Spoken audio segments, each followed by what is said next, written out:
മക്കളെ നമസ്കാരം. സ്മിത ടീച്ചറാണ്. 2021 സെപ്റ്റംബർ 3 ഓൺലൈനായി നടന്ന +1 ഫിസിക്സ് മോഡൽ എക്സാമിന്റെ വാല്യൂ പോയിന്റ്സ് ഡിസ്കസ് ചെയ്യുന്ന ക്ലാസ്സിലേക്ക് ഏവർക്കും സ്വാഗതം.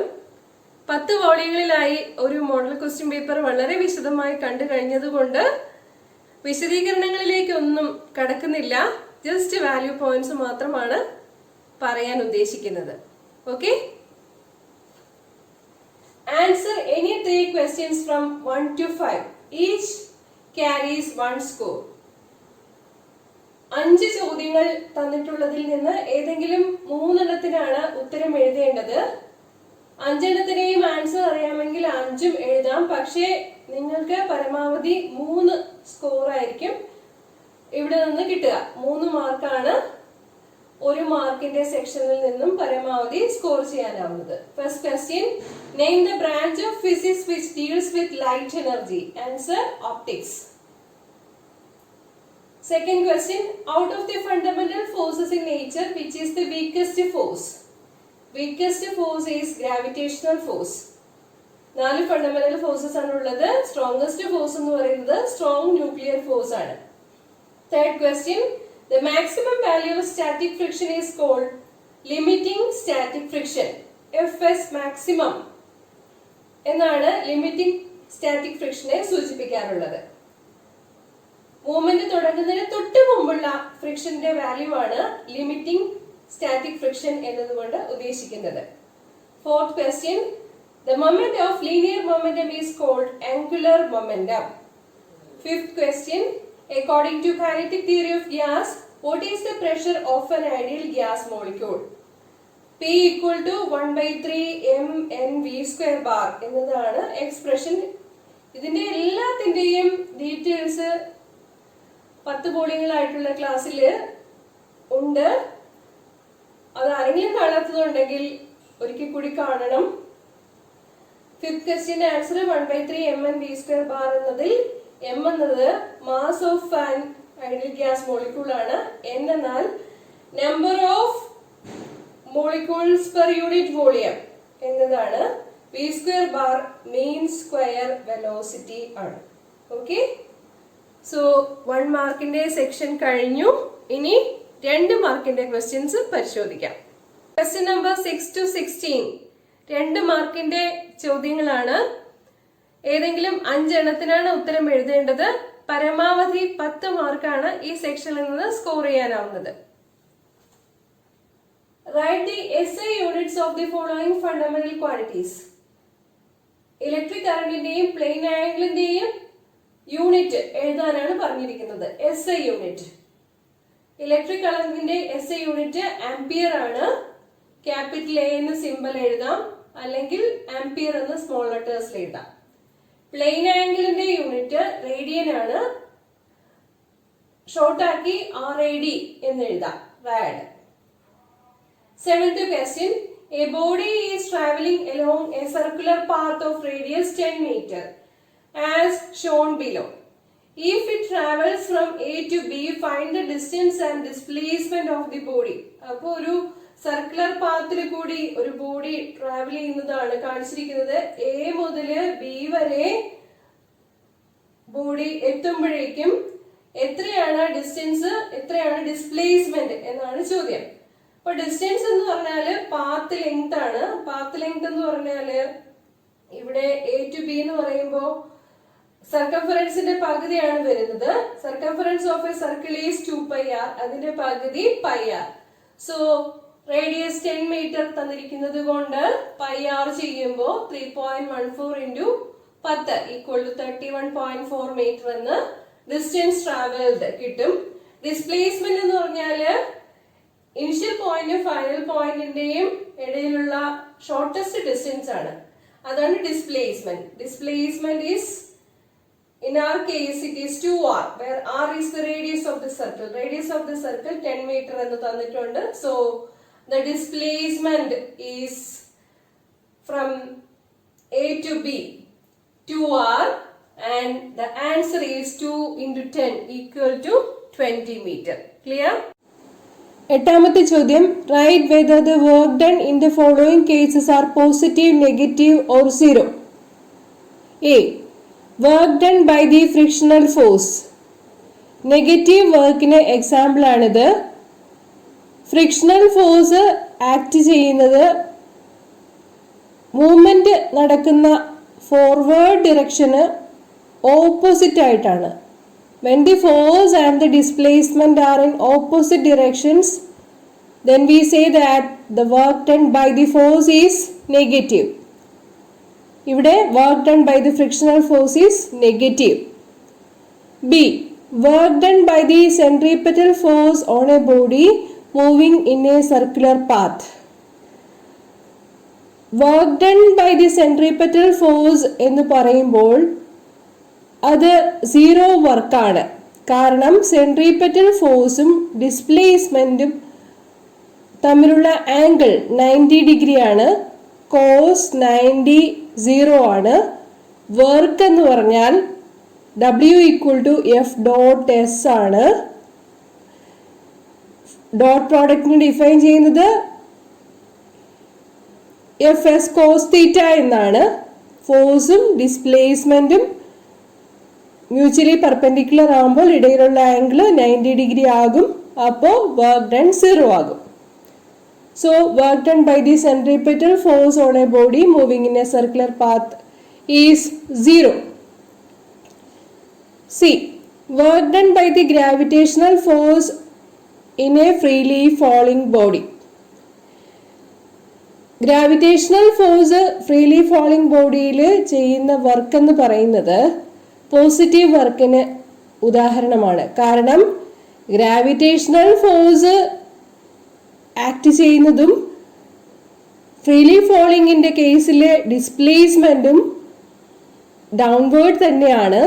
ഫോഴ്സും ഡിസ്പ്ലേസ്മെന്റും ഒരേ ഡിറക്ഷനിലേക്ക് ആവുമ്പോഴേക്കും നമ്മൾ പറയുന്നത് പോസിറ്റീവ് വർക്ക് എന്നാണ്. Work done by the gravitational force in a freely falling body is positive. നാലാമത്തെ case work done by a person carrying a load on his head and walks along a horizontal level road. ഒരാള് തലയിൽ ഒരു ഭാരവും എടുത്തുകൊണ്ട് horizontal level റോഡിൽ നടക്കുകയാണെങ്കിൽ work done by the gravitational force downward ഡിറക്ഷനിലാണ്. Displacement അതിന് 90 ഡിഗ്രിയിൽ ഹൊറിസോണ്ടൽ ഡിറക്ഷനിലാണ്. അപ്പോൾ ഫോഴ്സിന് ഡിസ്പ്ലേസ്മെന്റിനും ഇടയിൽ വരുന്ന ആംഗിള് 90 ഡിഗ്രിയാണ്. കോസ് 90 0 ആകും. ഇവിടെ 0 വർക്ക് എന്നാണ് പറയുക. ഓക്കെ, ആക്ച്വലി നമുക്ക് ഇവിടെ ഒരു സംശയം തോന്നാം. ഒരാൾ രാവിലെ മുതൽ വൈകുന്നേരം വരെ പണിയെടുത്തിട്ട് തലയിൽ വെയിറ്റ് എടുത്തുകൊണ്ട് നിൽക്കുകയാണ്. ഹൊറിസോണ്ടൽ ലെവൽ റോഡിൽ കൂടി നടക്കുമ്പോൾ അയാൾക്ക് ക്ഷീണം ഉണ്ടാവും. പക്ഷെ അത് ഫ്രിക്ഷണൽ ഫോഴ്സ് കാരണമുള്ള വർക്ക് ഡൺ കണക്കിലെടുക്കുമ്പോഴാണ് നമുക്ക് വർക്ക് ചെയ്തതായിട്ട് പറയാൻ പറ്റുക. അങ്ങനെയാണെങ്കിൽ അത് നെഗറ്റീവ് വർക്കിന് എക്സാമ്പിൾ ആയിരിക്കും. ഇവിടെ work done by the force of gravity ആണ് 0 ആയിട്ട് മാറുക.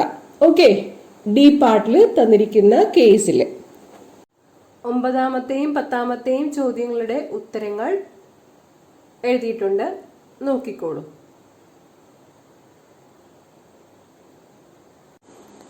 Question number 11. 2 പാർട്ട് ഉണ്ട് അതിന്. A part, name the type of strain produced in the above figure. ഇവിടെ ഒരു ഫിഗർ കാണിച്ചിട്ടുണ്ട്. ഒരു സിലിണ്ടറിക്കൽ ബ്ലോക്ക് ആണ്. ആ സിലിണ്ടറിക്കൽ ബ്ലോക്കിൽ ടാൻജൻഷ്യൽ ആയിട്ടൊരു ഫോഴ്സ് F അപ്ലൈ ചെയ്തിട്ട് ഒരു ഡിസ്പ്ലേസ്മെന്റ് ഡെൽറ്റ എക്സ് പ്രൊഡ്യൂസ് ചെയ്യുകയാണ്. ആ കേസിൽ ഉണ്ടാകുന്ന സ്ട്രെയിൻ എന്ന് പറയുന്നത് ടാൻ തീറ്റയാണ്. Tan theta equal to delta X divided by L, where L is the length of the block. Okay, ഇവിടെ പറഞ്ഞിരിക്കുന്നത് name the type of strain produced in the above figure and write the equation for the strain. ഈ കേസിൽ ഉണ്ടാകുന്ന സ്ട്രെയിനിനെ പറയുന്ന പേര് shearing strain അല്ലെങ്കിൽ shearing angle theta എന്നാണ്. തീറ്റയുടെ equation delta X by L എന്നാണ്. Okay. Question number 12. What is modulus of elasticity? What is its unit? Stress by strain is a constant within elastic limit. ഇതാണ് Hooke's law പറയുന്നത്. Stress by strain ഒരു constant ആണെന്ന് പറയുമ്പോൾ ആ കോൺസ്റ്റന്റിനെ പറയുന്ന പേരാണ് modulus of elasticity. Modulus of ഇലാസ്റ്റിസിറ്റിയുടെ unit newton per metre square എന്നതാണ്. സ്ട്രെസ്സിന്റെ യൂണിറ്റ് ആണ് ന്യൂട്ടൺ പെർ മീറ്റർ സ്ക്വയർ അല്ലെങ്കിൽ പാസ്കൽ. സ്ട്രെയിനിന് യൂണിറ്റ് ഇല്ല. Okay. Question number 13. Calculate the efficiency of a heat engine working between 273 Kelvin and 373 Kelvin. Okay. So T1 here is 373 Kelvin and T2 here is 273 Kelvin. Efficiency is given by the equation eta equal to 1 minus T2 by T1 equal to 1 minus 273 divided by 373 equal to 1 minus 0.732. Eta equal to 0.268 അല്ലെങ്കിൽ 26.8%. 14th question. Define isochoric process. What is the work done during this process? Thermodynamic processൽ volume constant ആയിട്ട് maintain ചെയ്യുന്നുണ്ടെങ്കിൽ അത്തരം പ്രോസസ്സിനെയാണ് isochoric process എന്ന് പറയുക. Change in volume delta V equal to 0 ആയിരിക്കും isochoric പ്രോസസ്സിൽ. അന്നേരം വർക്ക് ഇക്വേഷൻ എഴുതാനാവുക. Work W equal to P delta V, pressure into change in volume. Change in volume 0 ആയതുകൊണ്ട് work done during an isochoric process will be equal to 0. 15th question. State the law of conservation of angular momentum. When no external torque is acting on a system of particles, the total angular momentum is conserved. ഇതാണ് law of conservation of angular momentumത്തിന്റെ statement. അങ്ങനെ എഴുതാം. അല്ലെങ്കിൽ tau external equal to dl by dt.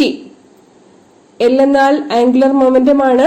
External torque act ചെയ്യുന്നില്ല എങ്കിൽ to external equal to 0 ആണെങ്കിൽ dl by dt equal to 0 ആയിരിക്കും. dl by dt 0 എന്ന് പറഞ്ഞാൽ അതിന്റെ അർത്ഥം L അതായത് ആംഗുലർ മൊമെന്റം കോൺസ്റ്റന്റ് ആണെന്നാണ്. മിനിമം സ്റ്റെപ്സിൽ 2 മാർക്ക് സ്കോർ ചെയ്യാൻ പറ്റുന്ന ഒരു ക്വസ്റ്റ്യൻ ആണിത്. 16ാമത്തെ. Find the torque of a force 7i plus 3j minus 5k about the origin.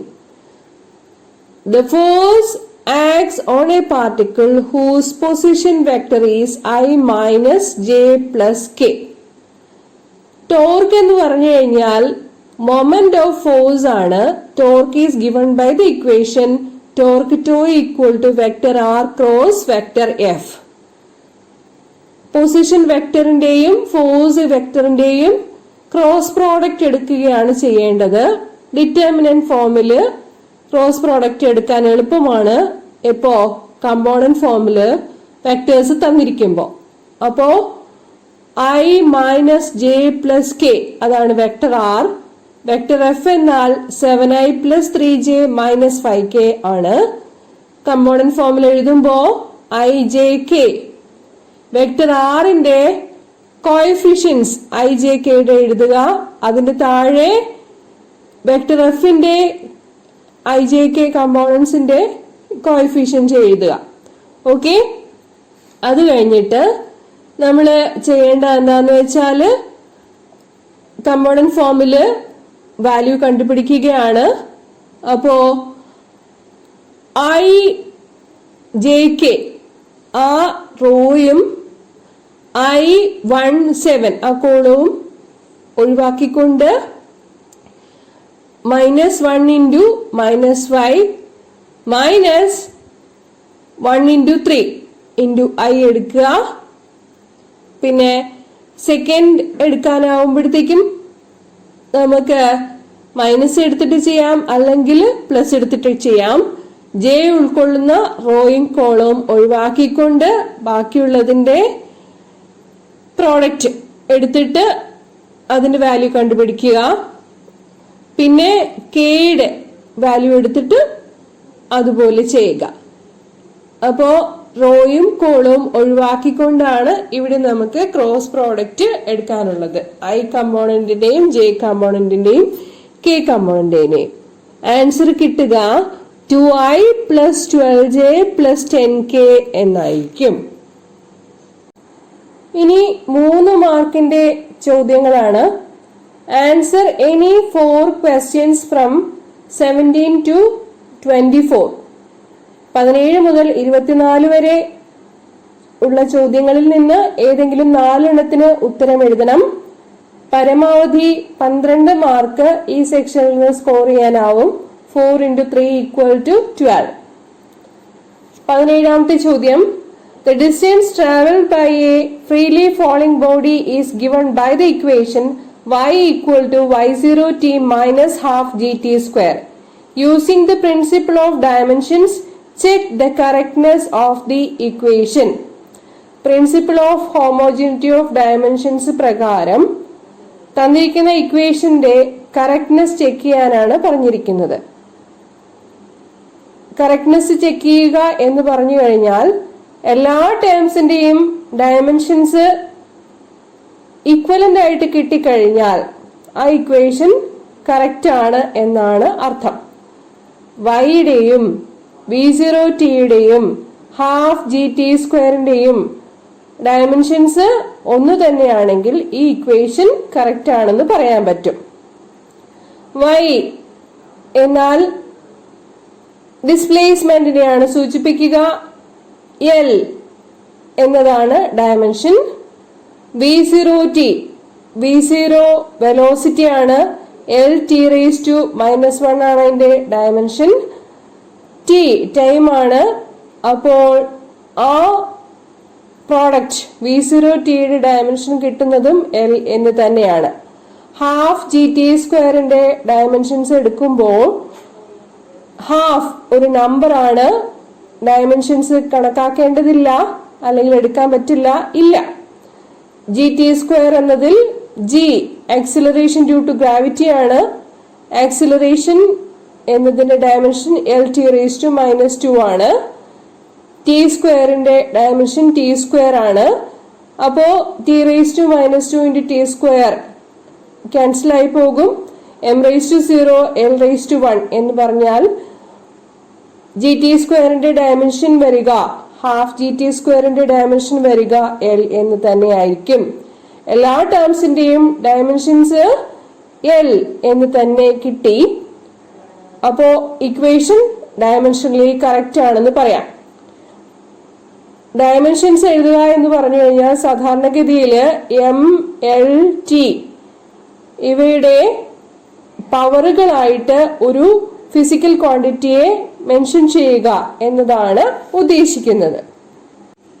18ാമത്തെ ക്വസ്റ്റിന് 2 ഭാഗങ്ങളുണ്ട്. A part define average velocity and average speed. Average velocity ഒരു vector quantity ആണ്. ആവറേജ് സ്പീഡ് സ്കെയിലർ ക്വാണ്ടിറ്റി ആണ്. രണ്ടിന്റെയും definition തന്നിട്ടുണ്ട്. B part. Draw the position time graph of A body having 0 acceleration. Position time graph of A body having 0 acceleration എന്ന് പറഞ്ഞു കഴിഞ്ഞാൽ velocity uniform ആണ്. Position along the y axis and time along the x axis positive slope ഉള്ള ഒരു graph ആയിട്ടായിരിക്കും കിട്ടുക. ഗ്രാഫിന്റെ shape കാണിച്ചിട്ടുണ്ട്. 1 മാർക്കിന്റെ ക്വസ്റ്റ്യൻ ആണിത്. 19ാമത്തെ question. Say whether the following statements are true or false. A part. Kinetic friction depends on velocity of the body. Kinetic friction does not depend on velocity provided the velocity is neither too large nor too small. Velocity kinetic friction depend ചെയ്യുന്നില്ല. So the statement is false. Static friction is independent of area of contact. True statement ആണ്. Kinetic friction is directly proportional to normal reaction. That statement is also true. State Newton's second law of motion. Using it, derive an equation for force. Newton's second law statement നമുക്കറിയാം.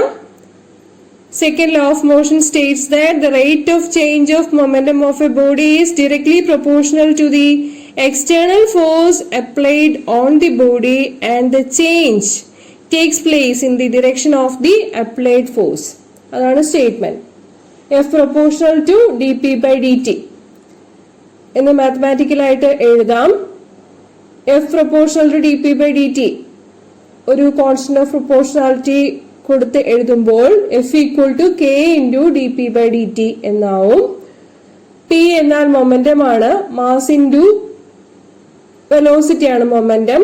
dp എന്നാൽ mass into change in velocity, that is dp equal to m into dv. So F equal to k into m into dv by dt. m mass ആണ്, dv by dt change in velocity by time ആണ്. dv by dt എന്നാൽ acceleration. So k into m into a. കോൺസ്റ്റന്റിന്റെ value 1 എന്ന് കൊടുക്കുകയാണെങ്കിൽ F equal to ma. Force apply ചെയ്യുമ്പോൾ acceleration ഉണ്ടാവും. Acceleration ഉണ്ടാക്കുന്നത് എന്താണോ ഫോഴ്സ്, അതാണ് സെക്കൻഡ് ലോ ഓഫ് മോഷൻ പറയുന്നത്. F equal to ma. 21ാമത്തെ ക്വസ്റ്റ്യന്റെ A part. What is the rotational analog of force in linear motion? Linear മോഷനിൽ ഫോഴ്സിന് പകരമായി റൊട്ടേഷണൽ മോഷനിൽ ഏത് കാര്യമാണുള്ളത്? Rotational analog of force is torque. P part. Is it difficult to close or open a door by applying force at the hinges? Why? അപ്പോൾ ഒരു door open ചെയ്യുകയോ close ചെയ്യുകയോ ചെയ്യുമ്പോഴേക്കും ഹിഞ്ചസിന്റെ ഭാഗത്ത് വിജാഗിരിയുടെ അവിടെ പിടിച്ചുകൊണ്ട് ക്ലോസ് ചെയ്യാനോ ഓപ്പൺ ചെയ്യാനോ ബുദ്ധിമുട്ടാണ്. എന്താണ് കാര്യമെന്നാണ് ചോദ്യം. അപ്പോ അതിന്റെ ഉത്തരം ടോർക്കിന്റെ ഇക്വേഷൻ പറഞ്ഞിട്ട് പറയാൻ പറ്റും. Rotational effect of linear force എന്ന് പറയുന്നതാണ് ടോർക്ക് എന്ന് പറയുന്നത്. ഈ ടോർക്ക് മാഗ്നിറ്റ്യൂഡ് ഓഫ് ഫോഴ്സിനെയും perpendicular distance between the fixed point and the line of action of ഫോഴ്സിനെയുമാണ് ഡിപ്പെൻഡ് ചെയ്യുന്നത്. Torque tau equal to vector R cross vector F. Torque എന്ന് പറയുന്നത് ഒരു വെക്ടർ ക്വാണ്ടിറ്റിയാണ്. ഹിഞ്ചസിന്റെ ഭാഗത്ത് ഫോഴ്സ് അപ്ലൈ ചെയ്യുകയാണെങ്കിൽ ആർ, അതായത് ഫിക്സ്ഡ് പോയിന്റുമായിട്ടുള്ള ഡിസ്റ്റൻസ് 0 ആയിരിക്കും. അങ്ങനെ വരുമ്പോൾ vector R cross vector F approximately 0 ആയിരിക്കും. അതായത് ടോർക്ക് 0 ആയിരിക്കും. ടോർക്ക് 0 എന്ന് പറഞ്ഞു കഴിഞ്ഞാൽ റൊട്ടേഷൻ ഉണ്ടാവുന്നില്ല എന്നാണ് അർത്ഥം. അതുകൊണ്ട് ഡോറ് ഓപ്പൺ ചെയ്യുകയോ ക്ലോസ് ചെയ്യുകയോ ചെയ്യണമെന്നുണ്ടെങ്കിൽ ഹിഞ്ചസിന്റെ അവിടെ പിടിച്ചിട്ട് റൊട്ടേറ്റ് ചെയ്യാൻ എത്ര ശ്രമിച്ചാലും പറ്റുകയില്ല. ഓക്കെ, ആർ മാക്സിമം ആയിട്ട് വരുന്ന ഭാഗത്ത് ഫോഴ്സ് അപ്ലൈ ചെയ്താലാണ്, പെർപെൻഡിക്കുലർ ഡിസ്റ്റൻസ് മാക്സിമം ആയിട്ട് വരുന്ന ഭാഗത്ത് ഫോഴ്സ് അപ്ലൈ ചെയ്താലാണ് മാക്സിമം റൊട്ടേഷൻ പ്രൊഡ്യൂസ് ചെയ്യുക. ഓക്കെ, 22ാമത്തെ ചോദ്യം system of particles and rotational motion എന്ന 7th ചാപ്റ്ററിൽ നിന്നുള്ളതാണ്. The moment of inertia of a disk of mass capital M and capital R about an axis passing through its center and perpendicular to its plane is mr square by 2. ഡിസ്കിന്റെ moment of inertia തന്നിരിക്കുന്ന കേസിലെ mr square by 2 എന്നതാണ്. A part. What is the radius of gyration in this case? Equation apply ചെയ്യണം. Moment of inertia ഐയും mass capital എമ്മും radius of generation capital കെയും തമ്മിലുള്ള relationship I equal to M K square എന്നതാണ്. Moment of inertia തന്നിട്ടുണ്ട് mr square by 2. അങ്ങനെയാകുമ്പോൾ k square equal to r square by 2 എന്നായിരിക്കും mk square equal to mr square by 2 എന്ന ഇക്വേഷനിൽ നിന്ന് കിട്ടുക. or radius of gyration k equal to r by root 2. B part. Using the theorem of perpendicular axis, derive an equation for the moment of inertia of the disk about a diameter. Perpendicular axis theorem പ്രകാരം Iz equal to Ix plus Iy ആണ്. X, Y, Z ഇവ mutually perpendicular ആയിട്ടുള്ള 3 access ആണ്. നമുക്ക് തന്നിരിക്കുന്നത് Iz equal to mr square by 2 എന്നതാണ്. About any diameter, the moment of inertia values are Ix and Iy. So we can write that Ix equal to Iy equal to about any diameter Id, the moment of inertia value. Therefore, mr square by 2 equal to Id plus Id equal to 2Id. Moment of inertia about diameter, the value Id is then Id equal to mr square by 2. നമുക്ക് equation കിട്ടുന്നത് mr square by 2 equal to 2Id എന്ന ഇക്വേഷനിൽ നിന്നാണ്. So moment of inertia about the diameter Id equal to mr square by 4. 23ാമത്തെ ചോദ്യം 8th chapter gravitation എന്നുള്ളതാണ്. 2 ഭാഗങ്ങളുണ്ട് അതിന്. Define orbital velocity of a satellite and derive an expression for the orbital velocity.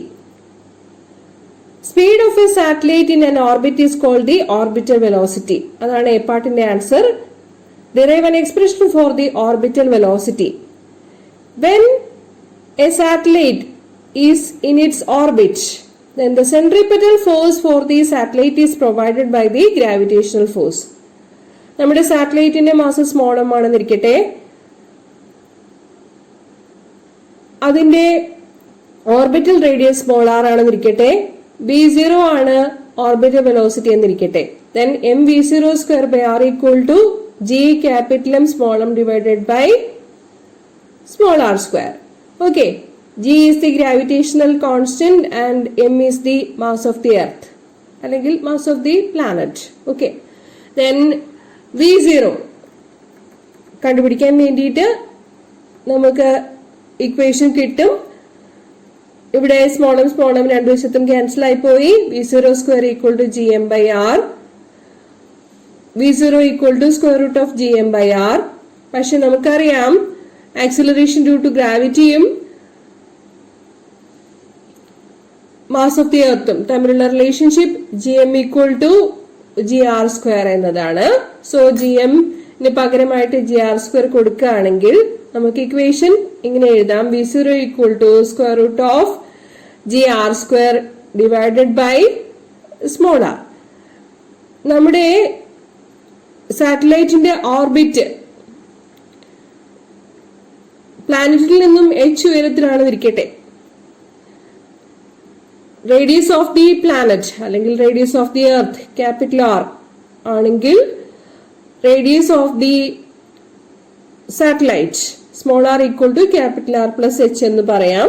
Then the equation for the orbital velocity can be written as v0 equal to square root of gm divided by capital R plus H or v0 equal to gr square divided by capital R plus h. Okay. 24ാമത്തെ ചോദ്യത്തിന് 2 ഭാഗങ്ങളുണ്ട്. A part write any 2 postulates of kinetic theory of gases. 6 postulates തന്നിട്ടുണ്ട്. പഠിക്കാൻ എളുപ്പമുള്ള ഏതെങ്കിലും 2 എണ്ണം എഴുതിയാൽ മതിയാകും. മുമ്പത്തെ ക്ലാസ്സിൽ ഡിസ്കസ് ചെയ്തിട്ടുള്ളതാണ് already. B part. Write an equation for the average kinetic energy of a molecule in terms of absolute temperature. Equation ഇതാണ്. E equal to 3/2 kb n into T, where n is the Avogadro number, T is the absolute temperature, kb is the Boltzmann's constant. Then E by n equal to half mv square bar. Okay, v square bar is the mean square velocity of the ideal gas molecules. Then E by N equal to 3 by 2 kb into T. Okay, this is the relationship.